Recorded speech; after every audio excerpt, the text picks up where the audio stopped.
He's going to get down here first, but Jesse Robertson, I think, has got boat speed on him. He certainly has lane position, and he's already eaten up Mr. Egret by the time they get to the apex of the corner. Jesse Robertson, the boat is all yellow. Now let's see if Egret's got some chute speed he can wind up.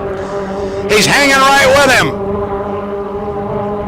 Austin Egret now starting to give ground a little bit to Jesse Robertson.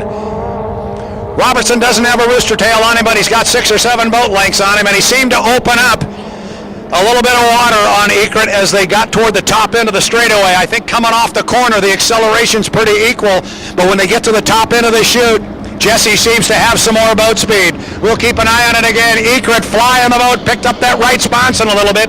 He's still got plans and ideas about staying in lane 1 and running down Jesse on the inside, but that's going to be tough. The overlap is there, and now he's going to find himself on the outside of Jesse Robertson.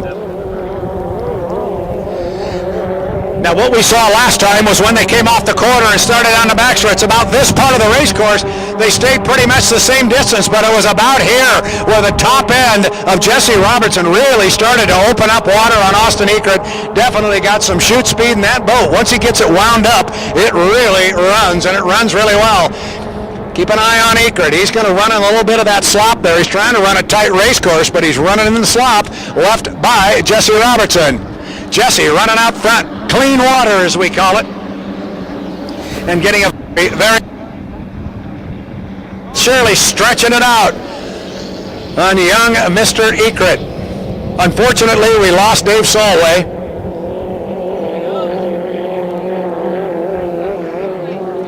And Dave has got the boat run up again.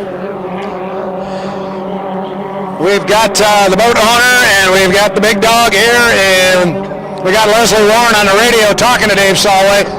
He was having some issue, not sure exactly what it was, but he comes down now to make a legal start. So Dave Solway, I believe, and he's going to go down again. He's definitely got an issue. But to my knowledge, they are not yet telling him to bring the boat back in. Meanwhile, Jesse Robertson, and this will feel good.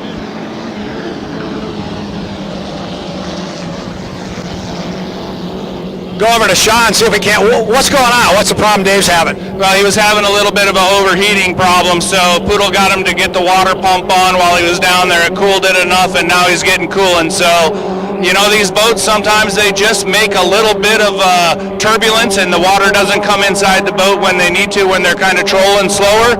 Even though he wasn't trolling, he should have probably had the water pump on, but he's good. Dollar's watching the gauges, saw it go to 200, knew he had to shut it down, but obviously, Brad, the boat's running. That's a good guy inside that cockpit. He's watching his gauges. And a pretty darn nice young lady right there talking him through it. Oh, she's all about it, isn't she? She's the best. All right, thank you very much. All right, you got it right there, straight from the horse's mouth.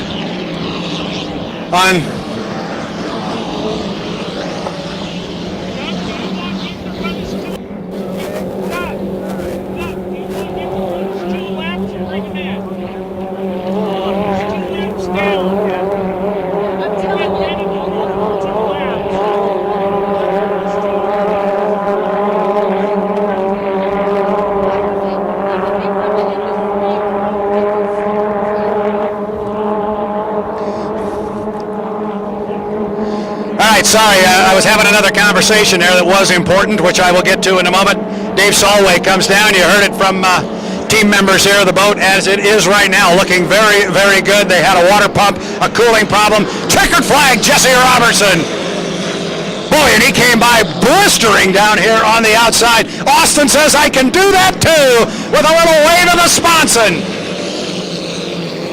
They say those drivers can't interact in those closed cockpits. They can too. They can wave that sponson. Very, very good.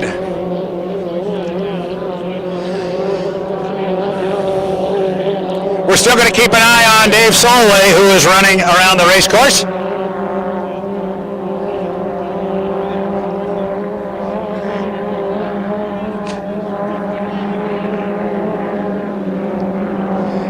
And they're going to give a checkered flag to Dave Solway right here, boat 137.